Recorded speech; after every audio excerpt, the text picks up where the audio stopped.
Thanks for joining us today.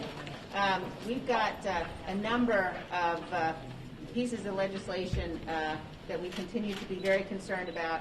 Obviously, the COVID package, which is coming to the floor. We don't know either today or tomorrow. It's a real tragedy. When you look at that package, we know that the result of that package is going to be middle-class tax increases. We know for sure that it includes provisions that are not targeted, they're not temporary, they're not related to COVID, and it didn't have to be this way. We could have had a bill that was, a fraction of the cost of this one that could have gotten bipartisan approval and support, but the Speaker decided to go in another direction. And so we are going to be saddled with a burden, spending burden, and a tax burden that is really indefensible from the perspective of what it actually accomplishes. The other thing that we're focused on is what's going on at the border. And I watched this morning, I saw the White House Press Secretary, Jen Psaki, say that she was heartbroken by what's happening at the border. And to that I would say policy has consequences. When you say that you're not going to enforce our immigration laws, when you say that you're not going to build a border wall, it has consequences. And we're seeing the tragic consequences of that right now at the border.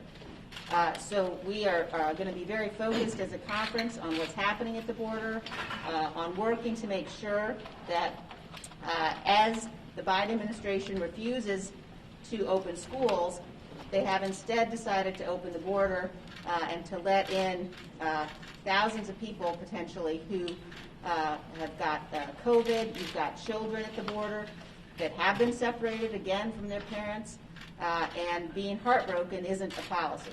So we expect to see action, and the American people expect to see action. Now with that, I'm going to turn things over to the gentleman from North Carolina, Mr. Hudson, who's going to talk about Second Amendment issues and some of the gun control bills that are on the floor this week.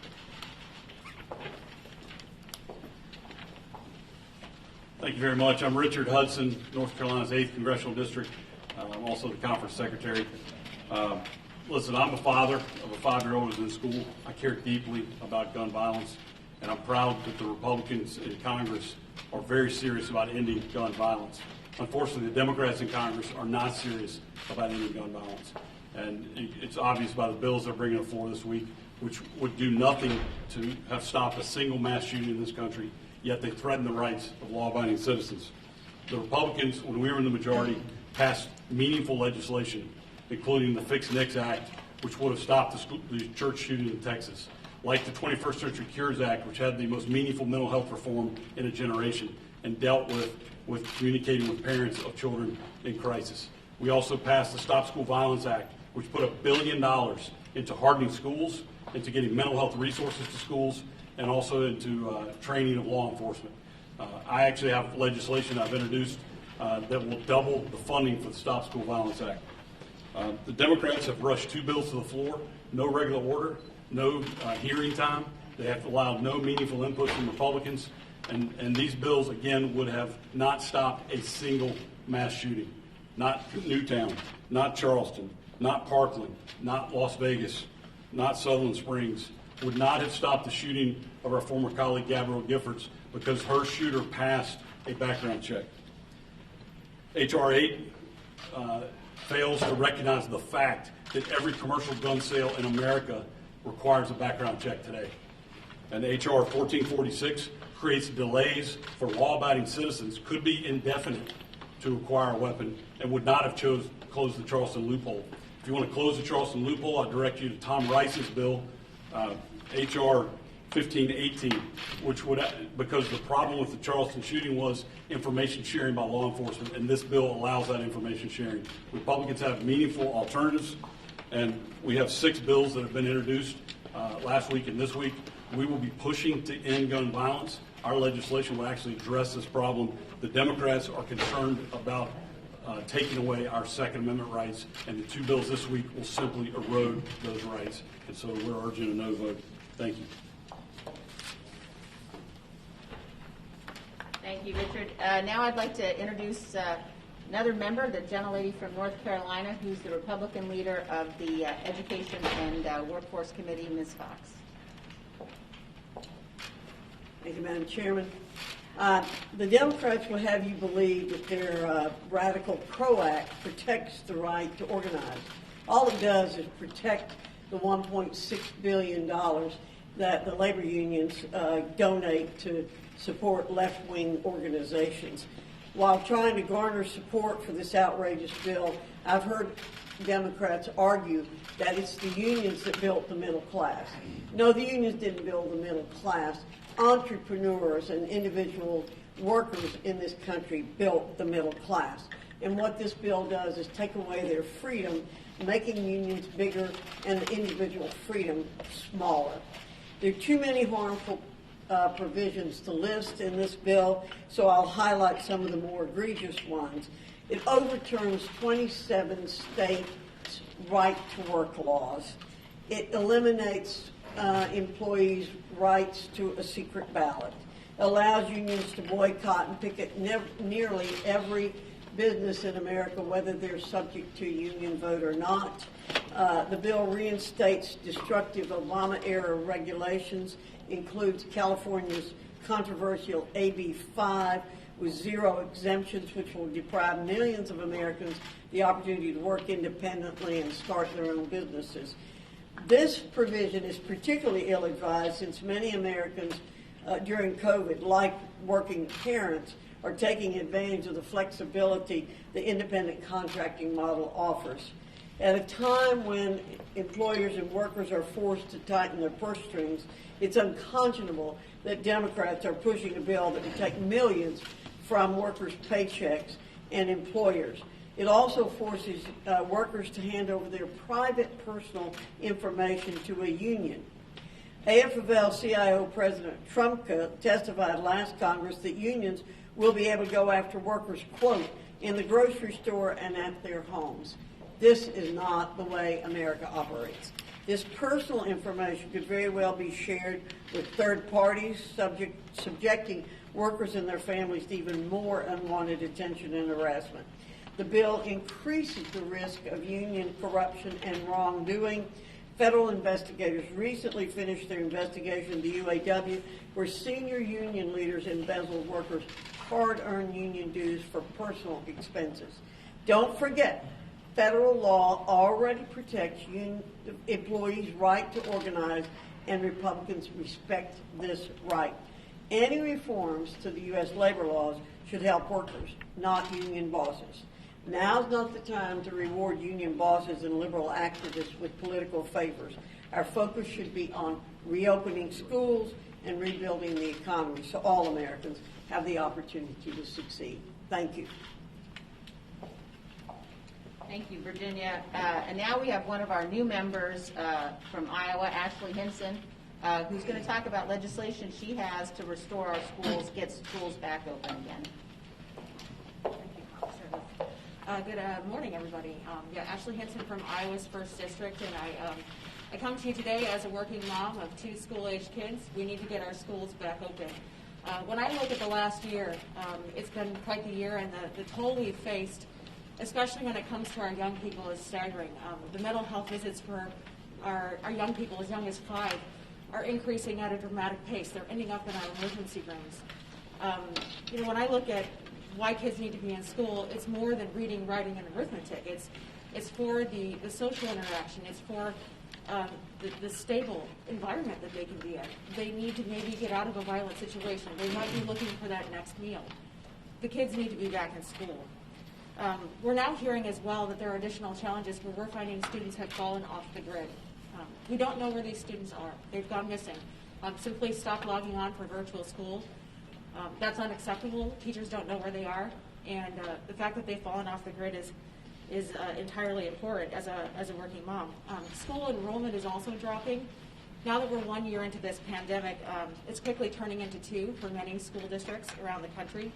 And I think it's just it's really sad that we're letting our kids fall through the cracks here, which is why we need to make sure that we are getting our schools back reopened. It's exactly why I introduced the Reopen Schools Act. which basically would set some parameters around the $54 billion in money that's already been appropriated by Congress before I even got here, to make sure that schools have a plan to get reopened. They submit that plan to their governor, and then they actually follow through and reopen their schools. The Democrats, I want to point out, blocked this for the 4th time last night. So 4 times they've chosen to make our kids political. The Biden administration has no meaningful strategy to move forward. Getting kids into school, I'm sorry, I'm going to turn this down. That's better, sorry. 1 day a week at this point is just unacceptable, and our kids should not be a political football. And to keep moving the goalposts here, the kids are the ones that are losing this game. So when I look at examples of how we can lead on this issue, look to the state of Iowa. We have prioritized our kids and our teachers in getting back to school safely in the state of Iowa. It can be done. Iowa's a great model for that. So I would encourage the Biden administration to look to the state of Iowa and how we've made sure that we can get kids back in the classroom safely. Republicans are going to continue to lead on this issue, so what I would invite is all my Democrat colleagues to join us. Let's make sure we have a plan to get those schools reopened and get kids back in the classroom. Thank you very much. And now we're going to hear from our whip, Mr. Scalise. Thank you. Good morning. Good to see all of you. If you look at the House schedule this week, it's yet one more example of Speaker Pelosi pushing a socialist agenda that's focused on taking away the rights of hardworking families while also bankrupting the next generation with mountains of debt that are focused not on COVID relief. If you look over 90% of the bill that they're going to bring back on the spending, a $1.9 trillion spending bill, is not focused on COVID relief. It's focused on pushing more of the far left agenda. It's very concerning when you look at both what happened in the House and in the Senate. Speaker Pelosi and Chuck Schumer shut Republicans out of the process completely. In fact, President Biden was offered the ability to work with Republicans, and he chose to have a go-it-alone strategy as well. And that lets Americans down all across this country who wanted to see a package that was focused on helping families, on helping small businesses stay afloat, and on helping reopen schools. We brought amendments, for example, to double the number of vaccines so that we could get more Americans vaccinated quickly, and that was rejected on a party line vote.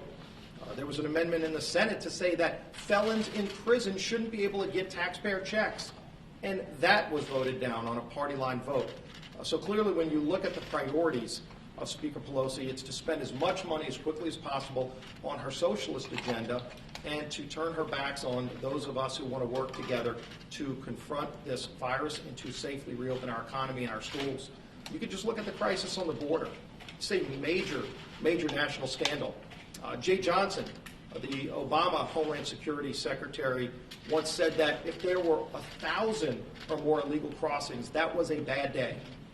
Today we're seeing 3,000 or 4,000 illegal crossings a day at our southern border. It is a national crisis, and it needs to be confronted by President Biden, and he refuses to acknowledge this. There are super spreader caravans coming across our southern border. I think it's an interesting, misplaced priority that the Biden administration's agenda is to open America's borders and close America's schools. This is the wrong approach. This is not focusing on the hardworking families of this country. The science says that the schools should be open now. Every school should be open, teaching kids in the classroom, and every day they refuse to do that, it's setting those kids back even further. Millions of American kids are being denied the ability to learn and to be able to compete. And the science is clear that the schools should be reopened. Again, we put more money. Ashley Hinson's bill was offered up during the process of moving this bill forward to say if schools get more money, it has to be to reopen so that kids could be learning in the classroom. And it was rejected by every Democrat, which begs the question, what do they need this money for if it's not to reopen schools during this pandemic? And so, again, we're going to continue to fight for those hardworking families. We're going to continue to fight to reopen schools safely, to follow the science, not the union bosses. When you see a union boss fighting to keep the public schools closed while taking the parents' money, but sending their own kids to private schools, it just shows you they're not even following the science. There's a tremendous amount of hypocrisy and double standard involved in the people that want to take a hard-earned money of these taxpayers across the country while not fighting for them, for their families, for their children. So we're going to continue to do that. We're going to continue to try to fight for an agenda that works for families, not to push this socialist agenda that Nancy Pelosi is bringing to the floor. Finally, I want to mention this scandal involving Governor Cuomo. It's a scandal on multiple fronts. It's not just the sexual harassment scandal, which is very concerning, but it's also the scandal of what he did to seniors in nursing homes, starting with his order that went against federal CMS guidelines, forcing seniors who were COVID positive to go back into nursing homes and prohibiting those nursing homes from testing for COVID, led to thousands of deaths that should have never happened.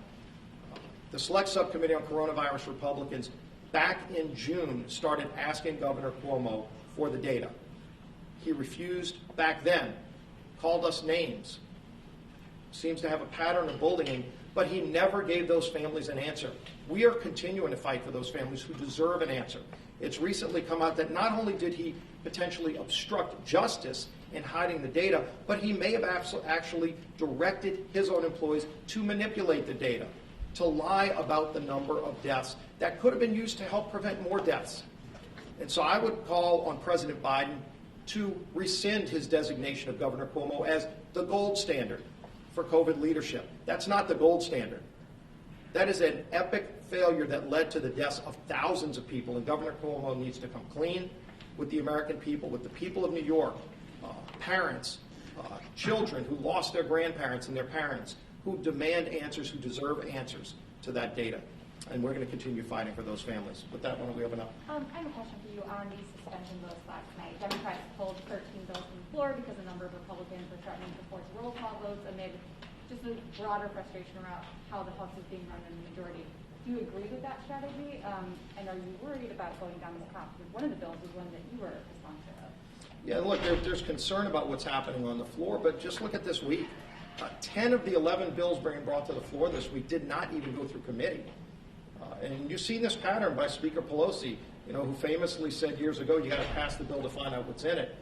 When she rewrote Obamacare in her office after it came out of committee, now she's not even bothering to go through committee with major pieces of legislation. Bills that should have gone to Virginia Fox's committee, for example, where they bypass the committee process so that she herself can write the bill behind closed doors with no public scrutiny, with no public hearings. I think a lot of Americans are very concerned about that kind of closed process where nobody gets to see the bill until she drops it on the floor, never even went through a public process in committees. Republicans and Democrats alike, by the way, work hard to get on committees of jurisdiction so that they can then go and bring their expertise to make a bill better. And Speaker Pelosi's shutting her own members out of that process. Frankly, every Democrat ought to be asked, are they upset that they were not allowed to offer an amendment on a $1.9 trillion spending bill that Speaker Pelosi wrote in her office and literally shut out every amendment? There was not one idea that could have been brought forward. And Democrats were told in the committees not even to bring a single amendment on a $1.9 trillion spending So bill. should bipartisan suspension bills then be held hostage? I don't want to see any hostages. I want to see an open process. I want to see Speaker Pelosi open up the House process to amendments by Republicans and Democrats, to bring in bills through committee again, something as basic as just having public hearings in committee on bills. And I think a lot of people are getting frustrated, including her own members, who don't like this closed Pelosi process. And to follow to that, who is leading this charge for suspension bills, and what is leadership advising this group that is trying to push for suspension and motions to adjourn, when it comes to how to proceed with the... Yeah, those are individual members. That's not a leadership decision, but as a Republican leadership, we've called on Speaker Pelosi to open up the House process, to not, again, for example, getting rid of the motion to recommit, a process that's been around for decades that Speaker Pelosi shut down just to try to deny the ability for people to bring amendments on the House floor. So we're going to continue to push for that. But is leadership's position to allow these procedures to happen? Or That's not a formal leadership position, but again, leadership has been very vocal on the Republican side that we want an open congressional process. We want bills to go through committee, and we want members' voices to be heard. House Democrats say they're bringing back the earmark process. Do you think this is something Republicans should participate in? And are Republican leaders going to work on guidelines for, changing the rules if so? Yeah, we've heard the Democrats talking about bringing this back on their own. They haven't consulted with us. Clearly, we've had a lot of conversations. We had a meeting last night that was widely attended by the Republican conference, and our members have a lot of different views on this, but one thing I think that's universal is we share a lot of concern about the abuses that happened in the past, and we don't want to see those abuses brought back. So this is going to be a continuing conversation amongst House Republicans. It would have been helpful if Democrats would have talked to us about what they're doing and if there's a better way to do it. So we're going to have that conversation, and it's ongoing. One of the provisions in the Democrats' COVID bill is the creation of this monthly child tax rebate. $300 would go to most families. Do you consider that socialism? And is that something that you could see a conversation happen? You know, there's a lot of Democrats who want to make that permanent, and some Republicans who want to make it permanent. Do you think there's room for a conversation about doing that, or do you think that that is the definition of socialism? I think the question is, what in the bill is COVID related, and what is a broader policy that should be discussed separately? And I think a lot of people have a concern that Speaker Pelosi took advantage of the crisis to fill the bill with primarily things that have nothing to do with COVID that should have been discussed separately. And again, our focus from the very beginning was, let's help families who are struggling with a targeted relief bill, not just sending everybody a check all across America, but to help the families who are struggling, as opposed to saying if somebody is maybe making more money than they were a year ago, they're going to also get a check. The other thing is there are millions of small businesses that have already closed, and it is devastating to see what some of these governors did to make it harder for small businesses to stay afloat, while there were states like Florida and Texas who kept things open and had different results. It's a shame that in this bill they actually penalized the states who had more success keeping their economies going and helping the healthcare needs of their families, while rewarding states like California and New York, who were the biggest winners in this bill, just giving them billions of dollars. California's going to announce over a $10 billion surplus, yet they're going to get more than $40 billion of money that's borrowed from our children in this bill. So what does any of that have to do with COVID? And I think that's the biggest frustration. This 90% of this bill has nothing to do with COVID.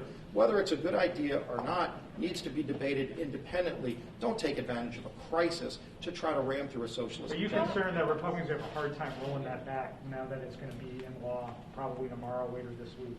Well, what we're focused on is helping families and helping businesses and getting schools reopened. We were willing to work with Democrats to double the number of vaccines, and they completely turned us away because they wanted to spend money on a whole lot of things that had nothing to do with COVID, and that's very unfortunate.